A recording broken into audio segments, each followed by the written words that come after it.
In 2024, Microsoft did something you don't do. They signed a 20-year power purchase agreement to restart 3 Mile Island, the nuclear plant, the one from the disaster. In 2025, Amazon bought a small modular reactor.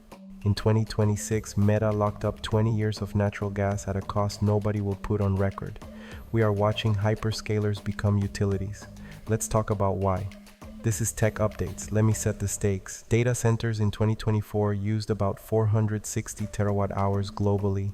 For reference, that's the entire electricity consumption of France. Projections for 2030, 6 years later, are between 950 and 1200 terawatt hours, somewhere between double and triple. In 6 years. That's not a growth curve, that's a vertical line, and it's being driven almost entirely by AI. Training a frontier model like GPT-4 class takes about 30 megawatt years. The energy of 3,000 US households for a year per training run, and the frontier keeps moving. GPT-5 class training is estimated at 10 times that, 300 megawatt years. Inference is worse at scale. A single training run is a one-time cost. Inference is every query, every day, forever. ChatGPT alone serves an estimated 10 billion queries a month. Each query takes maybe 3 to 10 watt-hours depending on the model. Multiply those numbers. The total global generative AI inference load in 2026 is larger than the entire crypto mining industry at peak, and every major enterprise is building AI inference infrastructure now. October 2024, Microsoft signs a 20-year power purchase agreement with Constellation Energy to restart 3 Mile Island Unit 1. Yes, that 3 Mile Island, the plant that had the 1979 partial meltdown. Offline since 2019, Microsoft is funding the full restart, projected to come online in 2028. March 2025.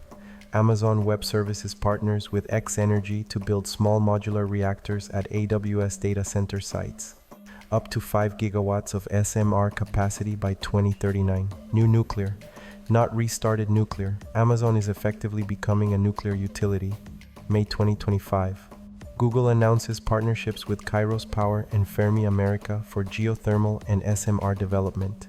Geothermal baseload power for their Nevada facilities. Q1 2026. Meta announces a 20-year natural gas supply deal for their Louisiana and Tennessee campuses, structured through a new LLC they control. Reported value, which Meta disputes, is over $12 billion. These are not renewable energy deals. These are utility-scale baseload commitments. The hyperscalers figured out that renewables, solar, wind, don't match AI's 24/7 demand curve.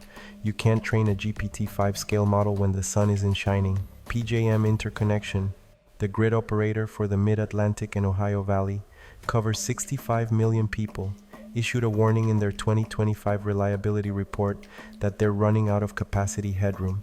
The data center build-out in Northern Virginia is pulling power faster than generation can be added. Their 2030 projections show a 40 gigawatt capacity shortfall if every announced data center is built. ERCOT, Texas, published similar projections. Dallas alone has 8 gigawatts of data center interconnect requests queued. Most won't happen on current timelines because the grid can't accept them. Here's the really uncomfortable part. The interconnect queue in most US grids is 5 to 7 years long now. If a hyperscaler wants to add a new data center in 2026, they can't get it on the grid before 2031, which is why they're building their own generation. It's not a choice, it's infrastructure. Let me tell you about Loudoun County, Virginia. Data Center Alley. It hosts about 35% of global cloud capacity. That's not a typo. A single Virginia county hosts over a third of the world's hyperscale compute. Loudoun is now the largest consumer of electricity in the Mid-Atlantic, bigger than the city of Philadelphia. Dominion Energy has requested a 9 gigawatt generation expansion just to serve Loudoun through 2030. Roughly the entire current generation capacity of the state of Pennsylvania, being added to serve one county. The residents are revolting. HOA lawsuits, zoning fights, complaints about noise, light pollution, water usage. There's real organized NIMBYism happening, and for the first time, it's effective. Loudoun rejected 3 data center proposals in 2025, unheard of 2 years ago. The thing about nuclear is everyone's pro-nuclear until it shows up next to their data. Nobody's writing a LinkedIn post opposing SMRs this year because nobody's building them next to their house yet. Wait, 24 months, then watch the think pieces. Here's where we have to talk about the thing nobody in tech wants to talk about. Every hyperscaler publishes a sustainability report. Every one of them reports that they are either carbon neutral or on track to be. You may have read these reports, you may have even believed them. The problem is how the math is done. Scope 1 emissions are what you burn directly. Scope 2 is the electricity you buy. Scope 3 is everything else, including the carbon of your training runs attributed to the compute supply chain. Scope 3 is where the creative accounting lives.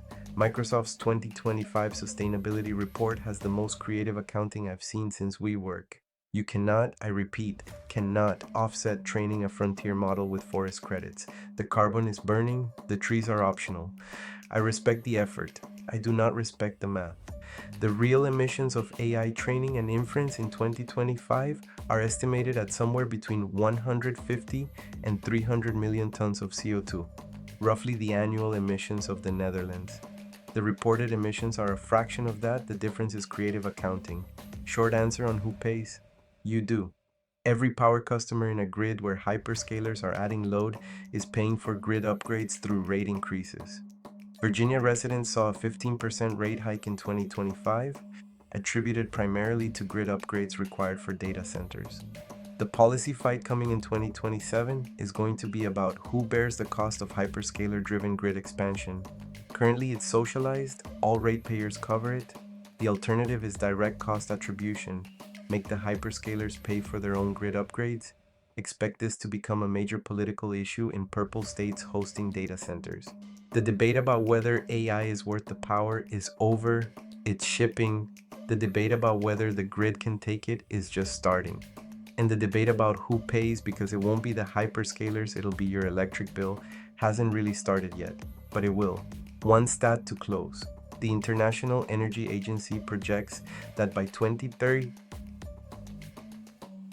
data centers will consume 3 to 4% of global electricity, about the entire electricity consumption of Japan. An invisible, always-on Japan that does nothing but run AI. That's the scale.